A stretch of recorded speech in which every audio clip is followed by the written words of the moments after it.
Qarabağdan köçən ermənilərdən hazırki hakimiyyətin qorxusu növbəti mərhələyə qədəm qoyub. İndi də onlara vəd edilən müavinətlərin verilməsi müvəqqəti dayandırılıb. Qarabağdan köçən erməniləri siyasi proseslərdən uzaq tutmaq üçün sosial problemlər içində boğmağı seçən Ermənistanın motivləri Rüstəm Mikayılzadənin süjetində. Ermənistan hökuməti Qarabağdan öz istəyi ilə köçən ermənilərə aylıq müavinət vədi versə də bu öhdəliyindən boyun qaçırır.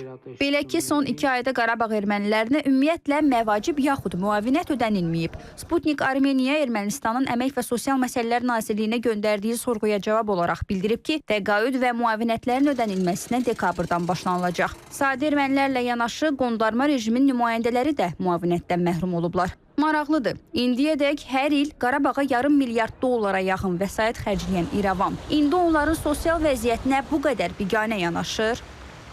Onların çoxu demək olar ki, Ermənistan pasportu daşıyırlar.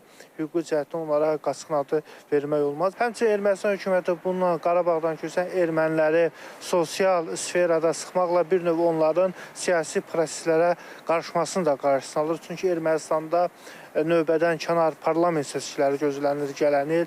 Məhz Ermənistan hökuməti Qarabağdan köçən ermənilərdən çox ehtiyatlanır. Paşinyanın laqeydliyinin arxasında ermənilərin Qarabağa qaytarılması üçün arqument yaratmaq istəyi də dayana bilər. Digər tərəfdən Azərbaycan Qarabağ ermənilərinin reinteqrasiyasının tərəfdarı kimi çıxış edir və onların hüquq və təhlükəsizliyinə də dəfələrlə zəmanət verib.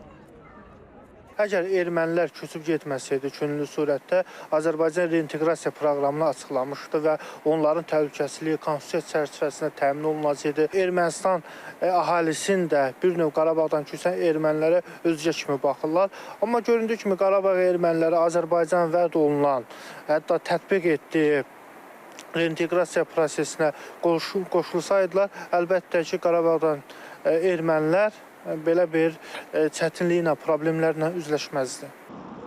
Nəticə isə ondan ibarətdir ki, İrəvan yenə verdiyi vədləri unutmaq siyasətini davam etdirir. Uzun illər Qarabağ ermənilərinə şirin vədlər verən sözlərini artıq çoxdan geri götürüblər. Necə deyərlər, Qarabağ erməniləri qalıb yalançıların ümidinə. Ümid isə sonda öldür deyirlər.